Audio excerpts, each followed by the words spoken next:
नमस्कार दोस्तों। आज मेरी आवाज़ थोड़ी ख़राब आएगी क्योंकि आज मुझे फीवर है तो मुझसे बोला नहीं जा रहा। इस वजह से माफ़ करना। लगभग 15 दिन बीत चुके थे।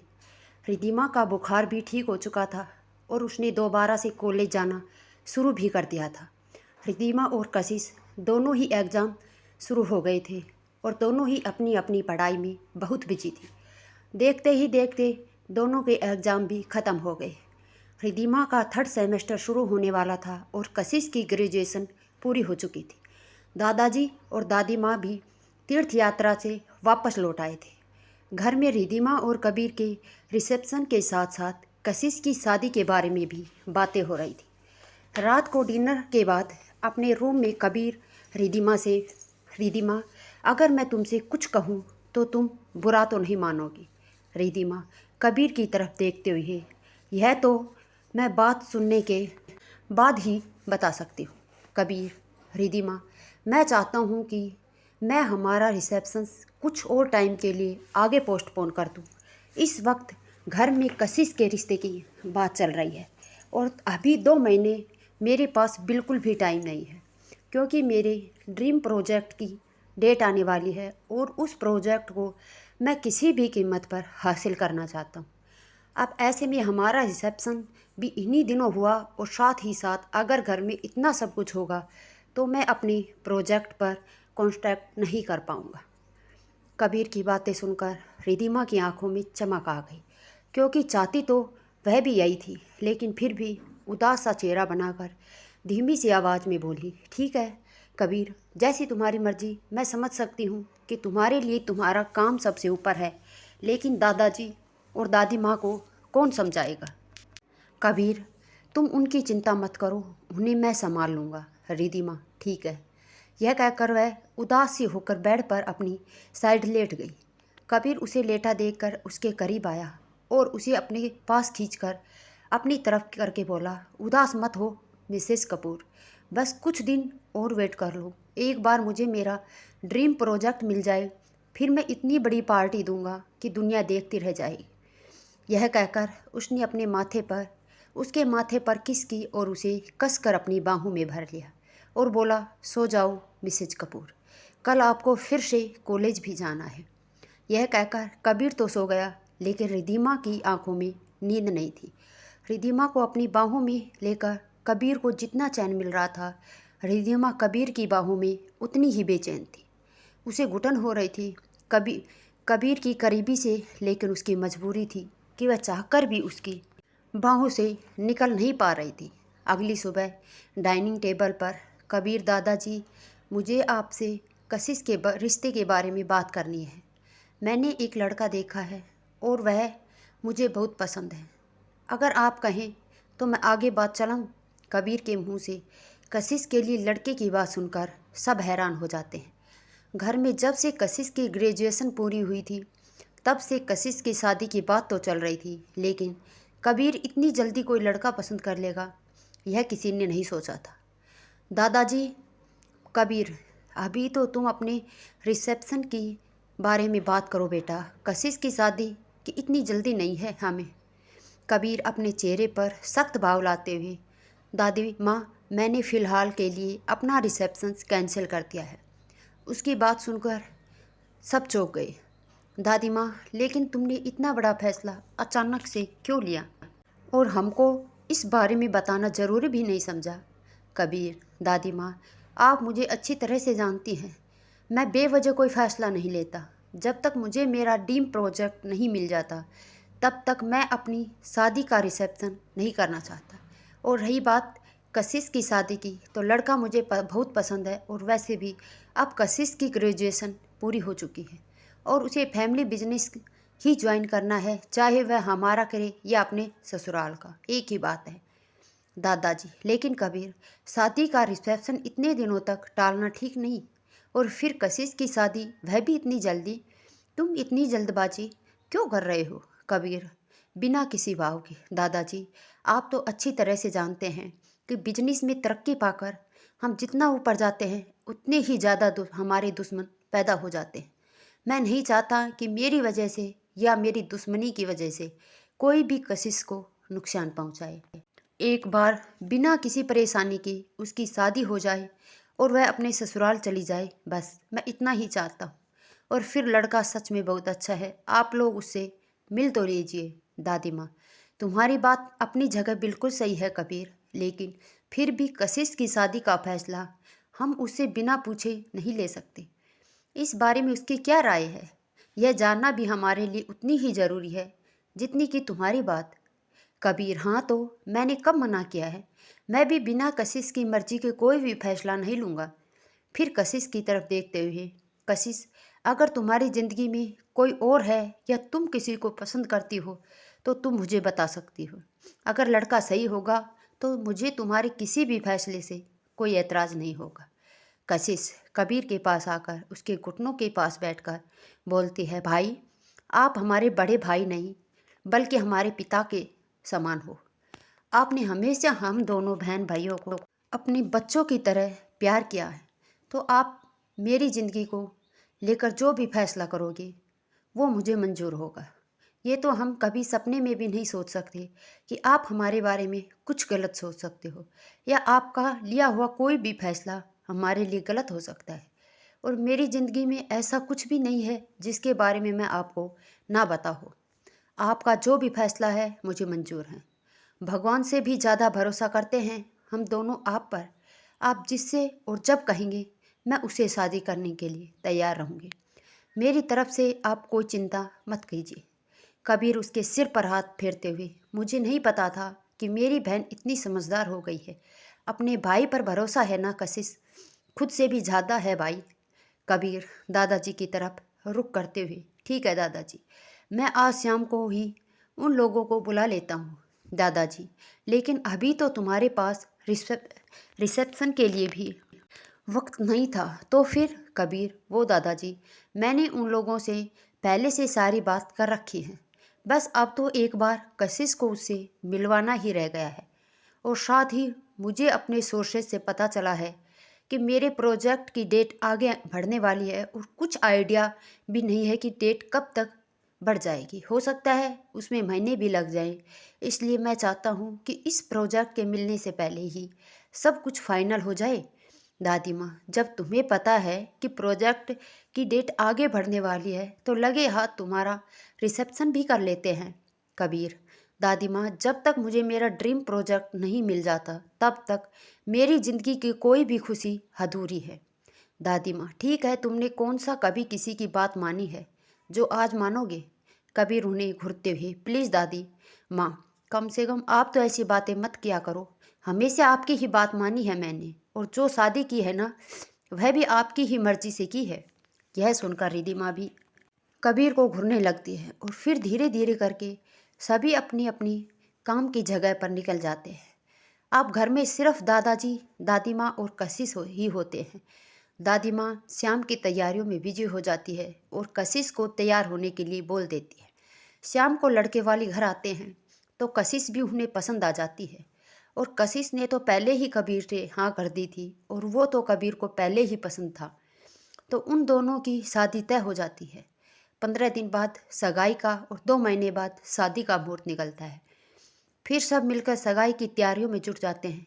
धीरे धीरे करके सगाई की डेट भी पास आ जाती है, और कशिश और तुषार की सगाई भी हो जाती है। एक बार फिर अपनी ज़िंदगियों में रूटीन पर आ जाते हैं। वैसे भी अभी शादी में 1.5 महीना था, जिसमें कबीर कोई कसर नहीं छोड़ने वाला था। आखिर उसकी इकलौती बहन थी, बहन की शादी थी। शहर के सबसे रईस खानदान की इकलौती लड़की की शादी थी। रिद्धिमा अभी भी उसी डर पर चल रही थी। शिवन्या और नैना भी उसे समझा समझा कर थक चुकी थी। वह ईशान से दूर रही, लेकिन वह कहाँ मानने वाली थी। उसकी आंखों पर तो ईशान के नाम की पट्टी बंधी थी। रिद्धिमा खुलेआम तो ईशान से कम ही मिलती थी, लेकिन चोरी छुपे अभी भी उसका उसे मिलना जारी था। वहीं दूसरी तरफ रिद्धिमा और कबीर का रिश्ता भी कुछ खास आगे नहीं बढ़ा था। कभी कभी कबीर भी उसके करीब जाने की कोशिश करता, लेकिन रिद्धिमा का कोई रिस्पॉन्स ना पाकर उसने कदम वहीं रुक जाते थे। धीरे धीरे करके समय बीता और कशिश की शादी का दिन भी आ गया। लाल जोड़े में सजी कशिश बहुत ही खूबसूरत लग रही थी। जब कबीर ने उसे ऐसे देखा तो उसकी आंखों में नमी आ गई। धीरे धीरे करके सभी रस्में पूरी हुई और दोनों भाइयों ने बड़े ही प्यार से अपनी लाडली बहन को विदा किया। कशिश की शादी की रस्मों के बीच वैसे तो किसी के रिश्ते में कोई बदलाव नहीं आया था, सिवाय कुणाल और शिवन्या को छोड़कर। जी हाँ, वह दोनों पहली ही मुलाकात में कुत्ते बिल्लियों की तरह लड़े थे। प्यार के फूल उन दोनों के बीच में खिलने लगे थे। कबीर के ड्रीम प्रोजेक्ट को 2 महीने बचे थे। वह दिन रात उसकी तैयारी में जुट गया था। ना तो उसके लिए दिन दिन था ना रात थी। इस तरह दादाजी और दादी माँ भी बेंगलुरु शिफ्ट हो गए थे, क्योंकि बेंगलुरु की कंपनी काफ़ी लॉस में चल रही थी और उसे संभालने के लिए किसी की ज़रूरत थी। जाने को तो कबीर भी जा सकता था, लेकिन अब बात उसके ड्रीम प्रोजेक्ट की थी, तो दादाजी ने उसे वही संभालने के लिए कहा और खुद वहाँ चले गए। वैसे भी दादी माँ को अब कबीर और कुणाल की कोई चिंता नहीं थी, क्योंकि उनके लिए तो रिद्धिमा थी उनका ध्यान रखने के लिए। सब कुछ ठीक ठाक चल रहा था, लेकिन अब उनके लिए एक और नई मुसीबत आ गई थी। वह थी रिद्धिमा के प्रति बर्ताव। रिद्धिमा पिछले कुछ दिनों से उसके साथ बिल्कुल ही एक इंडियन डिफ़िकल्ट हाउस वाइफ की तरह बिहेव कर रही थी, जो कि कबीर को बिल्कुल पसंद नहीं आ रहा था। वह रिद्धिमा के इस बर्ताव से करने से बिल्कुल परेशान हो चुका था। रिद्धिमा उनके लिए ब्रेकफास्ट और डिनर बनाती, सुबह उनके ऑफिस जाने के लिए कपड़े निकालती और भी छोटे छोटे काम करती, और उसके साथ अपने कॉलेज भी जाती। वो ना ही अब उससे बहस करती थी और ना ही कुछ उल्टा सीधा कहती थी, लेकिन पति पत्नी के तौर पर अभी वो उतने ही दूर थे जितने कि पहले थे। एक दिन रात को 2 बजे दरवाजे की घंटी बजी तो रिद्धिमा ने दरवाज़ा खोला। बाहर कबीर खड़ा था। कबीर रिद्धिमा को वहाँ देख हैरान हो गया। उसने उससे पूछा, तुम अभी तक सोई नहीं? रिद्धिमा उसके हाथ से उसका बैग और कोट लेते हुए तुम्हारा ही इंतज़ार कर रही थी। कबीर सोफे पर पसरकर अपनी टाई ढीली करते हुए बोला, रिद्धिमा, रात के 2 बज रहे हैं। तुम अच्छे से जानती हो कि प्रोजेक्ट की वजह से मुझे टाइम नहीं मिलता। ना मेरे आने का टाइम कोई है, ना जाने का। तो मेरे लिए परेशान होने की कोई ज़रूरत नहीं है। वैसे भी तुम्हें कॉलेज भी जाना होता है, तो तुम्हें देर रात तक नहीं जागना चाहिए। घर का काम करने की तुम्हें कोई ज़रूरत नहीं है। वैसे भी मीना है यहाँ का काम करने के लिए। मैंने उससे कहा कि वह मेरा खाना बनाकर रख दिया करे। मैं जब भी आऊँगा तब मैं खुद गर्म करके खा लूँगा। रिद्धिमा कबीर को देखते हुए, कबीर, आज के लिए इतना ही काफ़ी है। प्लीज़ अब तुम जाओ और फ्रेश होकर जल्दी से नीचे आओ। मुझे बहुत तेज़ भूख लगी है। कबीर हैरानी से, रिद्धिमा, तुम पागल हो गई हो? तुमने अब तक खाना नहीं खाया? रिद्धिमा ने ना में सिर हिलाते हुए कहा, नहीं, मैं तुम्हारा इंतज़ार कर रही थी। कबीर, लेकिन क्यों? रिद्धिमा, पता नहीं। कबीर, प्लीज़ रिद्धिमा, आगे से ये सब करने की कोई ज़रूरत नहीं है। रिद्धिमा कुछ बोलती, बस उसे देखती रहती। तो कबीर अब कुछ नहीं बोलता और चुपचाप अपने कमरे में फ्रेश होने के लिए चला गया। थोड़ी देर में वह नीचे आया और उन दोनों ने खाना खाया। डाइनिंग टेबल पर दोनों बिल्कुल ही चुपचाप थे। दोनों से कोई भी कुछ नहीं बोल पा रहा था। फिर वह दोनों उठकर अपने बेडरूम में चले गए। कबीर बेड पर भी अपना लैपटॉप लेकर बैठा था और उसमें अपना काम कर रहा था। रिद्धिमा भी थोड़ी देर में कपड़े चेंज करके आई और उसके पास बैठकर बोली, रिद्धिमा, कबीर, कल संडे है तो क्यों ना हम कहीं घूमने चलें? वैसे भी जब से हमारी शादी हुई है तुम मुझे कहीं भी लेकर नहीं गए हो। कबीर अपने लैपटॉप में नज़रें गड़ाए हुए, हाँ रिद्धिमा, मैं अभी फ्री नहीं हूँ, मुझे बहुत काम है और बेहतर होगा कि तुम भी फालतू चीज़ों को छोड़कर अपनी स्टडीज़ पर ध्यान दो। रिद्धिमा नाराज़ होकर एक टिपिकल इंडियन वाइफ की तरह शिकायत करते हुए बोली, कबीर, कभी तो ये अपना खड़ूसपन छोड़ दिया करो। जब देखो बस अपना ऑर्डर सुनाते रहते हो। तुम ऑफिस में लोगों को ऑर्डर देते देते थक नहीं जाते, जो घर पर मुझे भी ऑर्डर देने लगते हो। मैं तुम्हारी वाइफ हूँ, मानती हूँ कि हमारा रिश्ता नॉर्मल पति पत्नी जैसा नहीं है, लेकिन फिर भी मैं हूँ तो तुम्हारी वाइफ ही। मेरे लिए भी तुम्हारी कुछ जिम्मेदारी हैं। कम से कम तुम्हें मुझे थोड़ा वक्त तो देना चाहिए। अगर तुम्हारे पास वक्त ही नहीं था मेरे लिए तो तुमने मुझसे शादी क्यों की? अपने इस बिजनेस से शादी कर लेते। रिद्धिमा की यह बात सुनकर कबीर पहले तो उसको देखने लगा, फिर उसने अपना लैपटॉप साइड में रखा और उसके करीब खिसक आया। उसे उसके बालों से पकड़कर उसका चेहरा अपने चेहरे के बेहद करीब करते हुए सीरियस टोन में बोला, बंद करो यह नाटक मिसेज कपूर। तुम्हारे साथ रहते रहते तुम्हारे बारे में इतना तो मैं जान गया हूँ कि तुम बिना मतलब के कुछ भी नहीं करती। तो क्या वजह है ये सब करने की? रिदिमा उसके गाल पर हाथ रखते हुए, तुम इतने बड़े बिजनेसमैन कैसे बन गए? तुम्हें तो पुलिस में होना चाहिए था। हर बात पर शक करते रहते हो और उन्हीं की तरह सवाल जवाब भी करते हो। कबीर, तुम्हें अपने बारे में एक बात और बता दूं कि मुझे झूठ और झूठे लोगों से सख्त नफरत है। मेरे साथ कोई भी खेल खेलने की कोशिश मत करना। एक बार तो रिदिमा उसकी बात सुनकर सहम गई, फिर एक गहरी सांस लेकर बोली, मैं कोई गेम नहीं खेल रही हूँ कबीर। तुम मुझ पर शक क्यों कर रहे हो?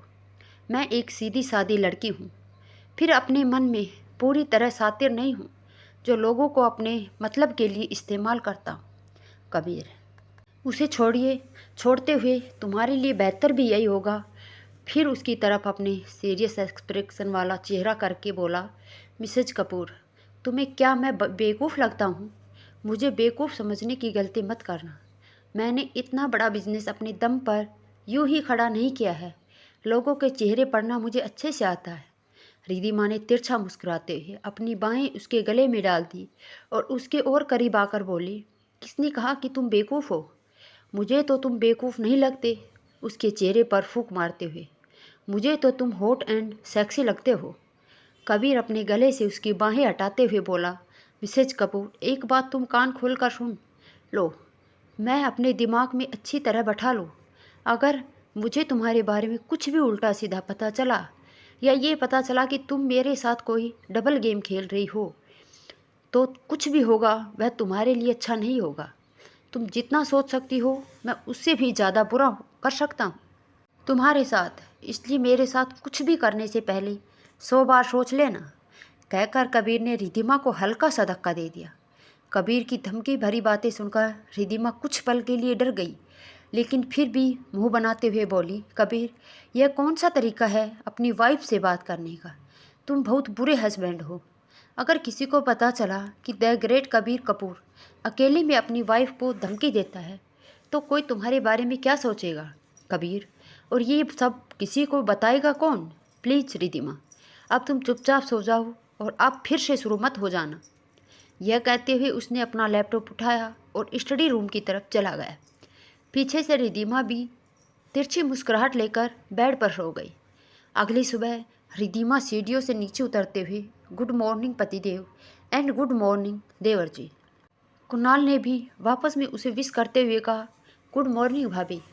कबीर ने जब नज़र उठाकर सीढ़ियों की तरफ रिदिमा को देखा तो वह देखता ही रह गया। उसका मुंह जो खुला था वह खुला ही रह गया। जब कुणाल ने उसे रिदिमा को इस तरह देखता पाया तो उसके कंधे से कंधा टकराकर धीरे से उसके कान में बोला, भाई, मैं मानता हूँ भाभी बहुत सुंदर है, लेकिन उनकी खूबसूरती के पीछे ऐसा भी क्या पागल होना कि आपको आपके आसपास का कुछ ख्याल ही ना रहे। प्लीज़ फ़िलहाल के लिए अपना मुंह बंद कर लीजिए, नहीं तो मक्खी घुस जाएगी। यह सुनकर कुणाल मुंह दबाकर हंसने लगा तो कबीर ने उसे बहुत ही कड़क एक्सप्रेशन में घूरा। यह देखकर उसकी हंसी झट से गायब हो गई। अब इनमें कबीर भी क्या गलती थी? रिदिमा लग ही इतनी प्यारी रही थी। उसने रॉयल ब्लू कलर की शिफॉन की प्लेन साड़ी पहनी हुई थी और साथ में वैकलेज ब्लाउज जिसमें वह बेहद खूबसूरत लग रही थी। रिदिमा डाइनिंग टेबल के पास आकर बोली, सॉरी, मुझे आज उठने में बहुत देर हो गई। मैं जल्दी से जाकर आप लोगों के लिए ब्रेकफास्ट बना देती हूँ। कुणाल, अरे भाभी रुकिए, आपको कुछ भी बनाने की ज़रूरत नहीं है। एक बार अपनी खूबसूरत से नज़रें डाइनिंग टेबल पर डालिए, नाश्ता ऑलरेडी बन चुका है। रिदिमा हैरानी से डाइनिंग टेबल पर नज़र डालती है तो वह वाकई में नाश्ता लगा हुआ होता है। अपने मन में सोचती है कि आज मीना ने नाश्ता बनाया है। वो भी नाश्ता करने के लिए बैठ जाती है और अपना जूस पीने लगती है। जूस पीते हुए रिदिमा कुणाल से पूछती है, आज तो संडे है, तो कुणाल तुम इतने तैयार होकर कहीं जा रहे हो? कुणाल अपना नाश्ता करते हुए बोला, हाँ भाभी, आज संडे है ना, तो आज ऑफिस की भी छुट्टी है और ऑफिस का कोई काम नहीं है, इसलिए मैं अपने दोस्तों के साथ पार्टी करने जा रहा हूँ। आप लोग डिनर पर मेरा वेट मत करना क्योंकि मैं लेट ही आऊँगा। फिर रिदिमा को घूर कर देखते हुए, मेरा तो आपने पूछ लिया, लेकिन आपका कहाँ जाने का प्लान है? जो आज आप सुबह सुबह इतनी सजी धजी हो, कहकर वो अपनी बाहों को मटका देता है। रिद्धिमा अपनी प्लेट में पराठा रखते हुए, कहीं जाने का प्लान नहीं है मेरा। वह तो आज संडे था और कॉलेज भी नहीं जाना था, तो मैंने सोचा क्यों ना आज साड़ी ही पहन लूँ, बस इसलिए। कुणाल रिद्धिमा को घूरते हुए, सीरियसली बस यही बात है? कबीर अपना नाश्ता करते हुए, क्या बात है कुणाल, अपनी भाभी में आज तुम बड़ा ही इंटरेस्ट ले रहे हो, अपने काम से काम रखो। रिद्धिमा कबीर की तरफ देखते हुए मुंह बनाकर धीरे से बोलती है, खड़ूस कहीं का। फिर वो पराठे की एक बाइट खाते हुए बोली, वाह कितना टेस्टी पराठा है ये, मन कर रहा है जिसने बनाया है उसके हाथ चूम लूँ। इतना टेस्टी आलू का पराठा तो मैंने अपनी लाइफ में आज तक नहीं खाया। कुणाल रिद्धिमा की यह बात सुनकर कबीर को देखते हुए हंसने लगा, जबकि कबीर का ध्यान तो अपने नाश्ते पर ही था। रिद्धिमा मीना को आवाज़ देने लगती है, मीना मीना। इस पर भी कबीर कुछ नहीं बोलता, तो कुणाल बोलता है, भाभी आपको मीना को बुलाने की कोई ज़रूरत नहीं है, क्योंकि मीना आज आई ही नहीं। उसकी तबीयत खराब थी तो इसलिए वह आज नहीं आई। रिद्धिमा हैरान होकर, अगर मीना नहीं आई तो यह ब्रेकफास्ट किसने बनाया है कुणाल? कबीर की तरफ इशारा करते हुए, भाई ने बनाया है। यह सुनते ही रिद्धिमा को ठसका सा लग जाता है। कबीर जो उसके बराबर में ही बैठा था उसे झट से पानी का गिलास देता है और उसकी कमर सहलाने लगता है। उसके हाथ अपनी खाली कमर पर महसूस होते ही वो उससे थोड़ा सा दूर हो जाती है और कबीर भी यह महसूस करते ही अपने हाथ उसकी कमर से हटा लेता है। कुणाल हंसते हुए, अरे भाभी आज तो आपने भाई का एक राज जाना है, तो आपकी ऐसी हालत है, अगर आप इनके बारे में सब जान गई तो आपका क्या होगा? वैसे भी मेरे भाई मल्टी टैलेंटेड हैं, उन्हें सब कुछ आता है। रिद्धिमा कबीर को देखते हुए, सीरियसली कबीर, मुझे नहीं पता था कि तुम इतने अच्छे शेफ हो। तुम्हें देखकर तो कभी हैरान हूँ कि इतना बड़ा बिजनेसमैन कुकिंग भी जानता है। कुणाल, हे भाभी आप कुछ भूल रही हैं। रिद्धिमा, क्या? कुणाल कबीर का हाथ पकड़कर रिद्धिमा के आगे कर देता है और उसे कबीर का हाथ दिखाकर कहता है, अभी आप कुछ कह रही थी, अब उस काम को कर भी दीजिए। यह सुनकर कबीर झट से अपने हाथ खींच लेता है और रिद्धिमा भी दिमाग भी चुपचाप अपनी प्लेट में नज़रें घुसा लेती है। कबीर उन दोनों को घूरते हुए, तुम दोनों चुपचाप नाश्ता नहीं कर सकते? जब से टेबल पर बैठे हो तब से ही बातें कर रहे हो। कुणाल और रिद्धिमा दोनों का मुंह बन गया, तो कबीर ने उन दोनों को एक साथ फिर से घुरा, जो चुपचाप अपना नाश्ता करने लगे। नाश्ता करने के थोड़ी देर बाद कुणाल अपना बैग उठाकर बाहर जाने लगा और रिद्धिमा और कबीर से बोला, भाई बाय, भाभी bye, take care and enjoy your day. मुस्कुराकर, अलोन एट होम। रिद्धिमा मुस्कुराकर, बाय कुणाल, अपना ध्यान रखना और enjoy your day also. Kabir एक पिता की तरह आदेश देता हुआ बोला, बाय कुणाल, लेकिन अपना ध्यान रखना और ज़्यादा पीने की ज़रूरत नहीं है, टाइम पे घर आ जाना। तो कुणाल भी एक अच्छे बच्चे की तरह सिर हाँ में हिलाता वहाँ से चला गया। वहाँ से कबीर अपना लैपटॉप लेकर लिविंग रूम में बैठा ही था और काम करने लगा। रिद्धिमा उठकर अपने रूम में चली गई और थोड़ी देर बाद जब वह अपने रूम से आई तो उसने कबीर को नीचे लिविंग रूम में लैपटॉप में लगे हुए देखा, तो उसके दिमाग में एक शैतानी कीड़ा जागा और वह धीरे धीरे नीचे सीढ़ियों से नीचे उतरी। रिद्धिमा चुपचाप जाकर कबीर के पीछे खड़ी हो गई। कबीर अपने काम में इस तरह खोया था कि उसे पता ही नहीं चला कब रिद्धिमा आकर उसके पीछे खड़ी हो गई। तभी रिद्धिमा अलग से एकदम से उसके कंधे झटक कर बोली। रिद्धिमा के ऐसा करते ही कबीर अपनी जगह से उछल पड़ा और उसका लैपटॉप भी उछल कर ज़मीन पर जा गिरा। कबीर ने झट से अपना लैपटॉप उठाया और उसे टेबल पर रखकर झट से उठ गया। रिद्धिमा पर चिल्लाकर बोला, यह क्या बदतमीजी है रिद्धिमा, पागल तो नहीं हो गई हो? डॉक्टर बनने वाली हो और हरकतें छोटी बच्चों की तरह करती हो। रिद्धिमा अपना पेट पकड़े जोर जोर से हंसे जा रही थी और हंसते हुए ही बीच में बोली, आपको डराना कितना आसान है मिस्टर कपूर, आप तो बिल्कुल एक छोटे बच्चे की तरह डर गई।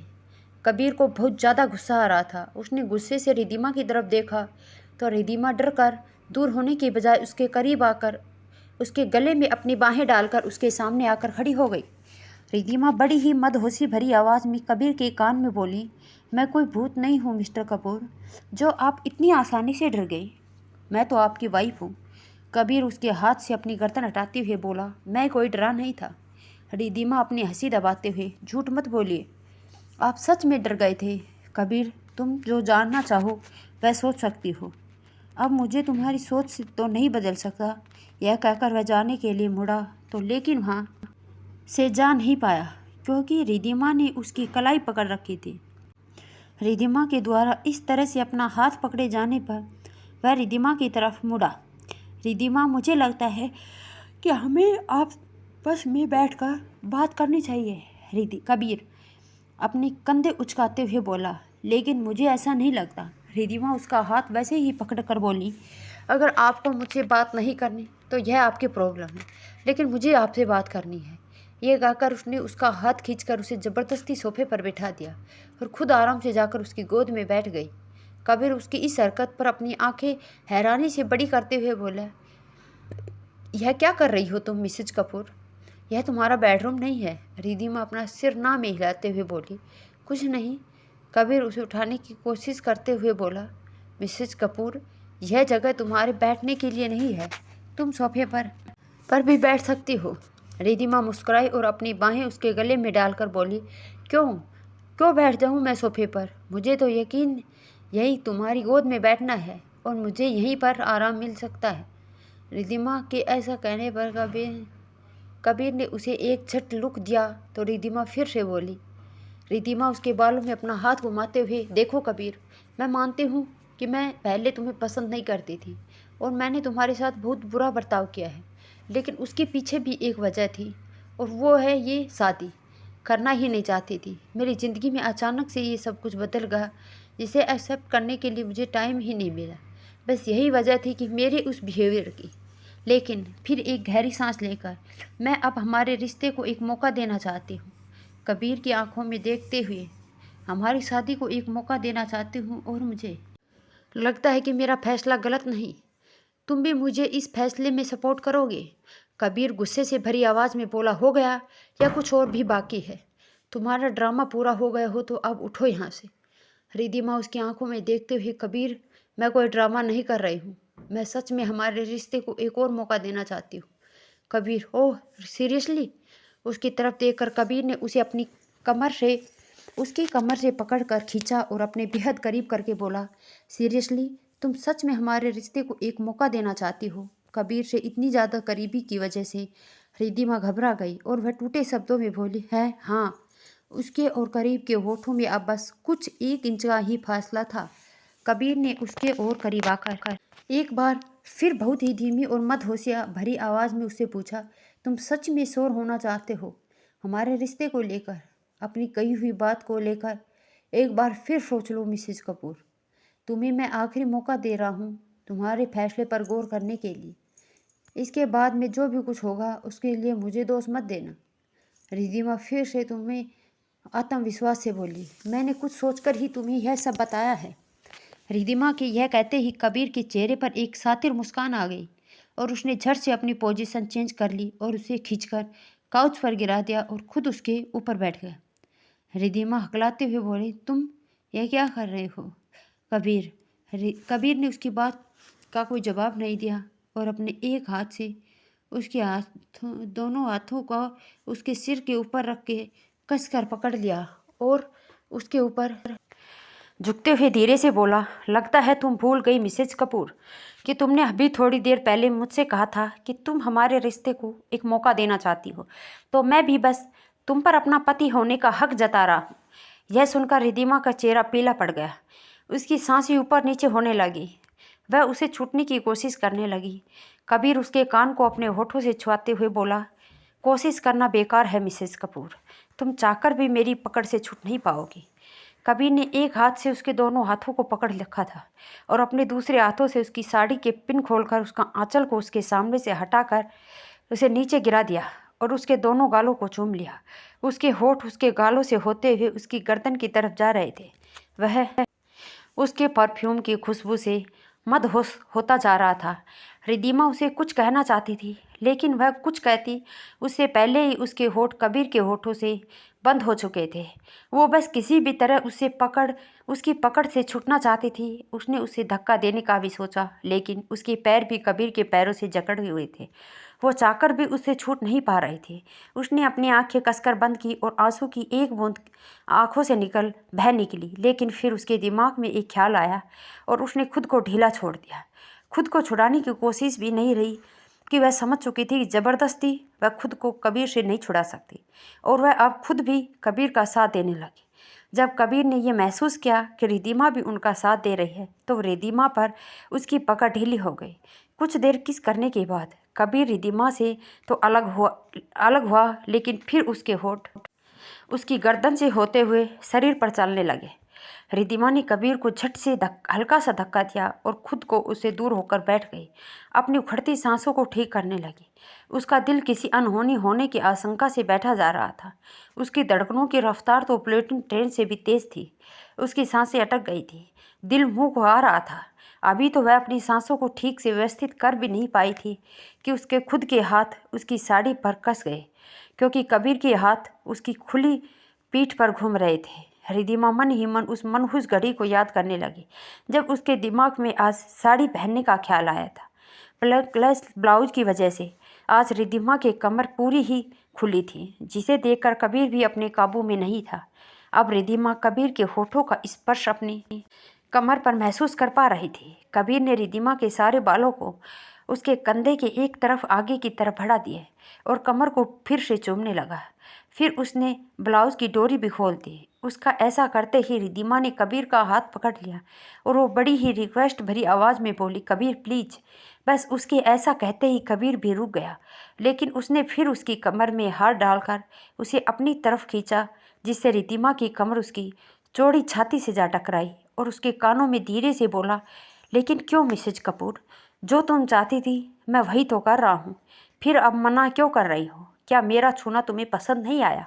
रिद्धिमा उसकी तरफ मुड़ते हुए उसके गाल पर हाथ रखकर बोली, ऐसा नहीं है कबीर, लेकिन इस सब के लिए ना तो यह टाइम सही है और ना ही यह जगह। क्या हम सब बात में नहीं कर सकते? कबीर, लेकिन क्यों? रिद्धिमा, क्योंकि मेरा मन नहीं है। कबीर, तो किस चीज़ का मन है तुम्हारा? रिद्धिमा, मुझे अभी बाहर जाना है। मैंने तुमसे सुबह भी कहा था कि मेरा बाहर जाने का मन है, तो क्यों ना हम कहीं बाहर घूमने चले? कबीर उसे मना करने ही वाला होता है कि लेकिन रिद्धिमा फिर से नौटंकी करना शुरू कर देती है। रिद्धिमा प्लीज़ कबीर, आप मना करने की हिम्मत भी मत करना, क्योंकि मैं अच्छे से जानती हूँ कि तुम्हारे पास इतना टाइम, इतना भी काम नहीं है। जब तुम्हारे पास इस सब के लिए टाइम है तो मुझे बाहर घुमाने के लिए भी टाइम निकाल सकते हो। कबीर ने फिर से कुछ कहना चाहा तो रिद्धिमा उसे बीच में ही रोक कर बोली, प्लीज़ कबीर, मना मत करना। कबीर, ठीक है, लेकिन यह तो बताओ तुम्हें जाना कहाँ है? रिद्धिमा, खड़े होकर बताती हूँ, लेकिन पहले जाकर तुम रेडी हो जाओ। मैं तो रेडी हूँ, बस अपने बाल थोड़े से ठीक करने हैं। कबीर रिद्धिमा को ऊपर से नीचे तक घूरते हुए, ऐसे जाओगी? रिद्धिमा उसकी नज़रों का पीछा करते हुए खुद की तरफ देखती तो उसे ध्यान आता है कि उसकी साड़ी का पल्ला तो नीचे गिरा हुआ है। वह झट से उठाकर अपने कंधों पर डाल लेती है और कहती है, ठीक है, ऐसे मत घूरो, मैं भी जल्दी से तैयार होकर आती हूँ, लेकिन पहले तुम जाकर तैयार हो जाओ। अगर तुम्हारा मूड फिर दोबारा से बदल गया तो? हाँ, कहा मैं सिर हिलाता और सीढ़ियों से ऊपर जाने लगता है। रिद्धिमा नीचे खड़े हुए ऊपर से जाते हुए देखती रहती है और बोलती है, मिस्टर कपूर, तुमसे नफ़रत करती हूँ मैं, बहुत ज़्यादा नफ़रत। जितना ज़्यादा तुम्हारे बारे में सोचती जा रही हूँ उतनी ही ज़्यादा मुझे तुमसे नफ़रत होती जा रही है। यह कहते कहते उसकी आंखों से आंसू की धार बह निकली, लेकिन फिर वह अपने आंसू पोंछकर अपने चेहरे पर एक नकली झूठी हंसी चिपकाकर फिर से ऊपर की तरफ चल दी। उधर कबीर सीढ़ियाँ चढ़ते हुए मन ही मन बोला, तुम मुझे जितना बेवकूफ़ समझ रही हो मैं इतना बेवकूफ़ हूँ नहीं।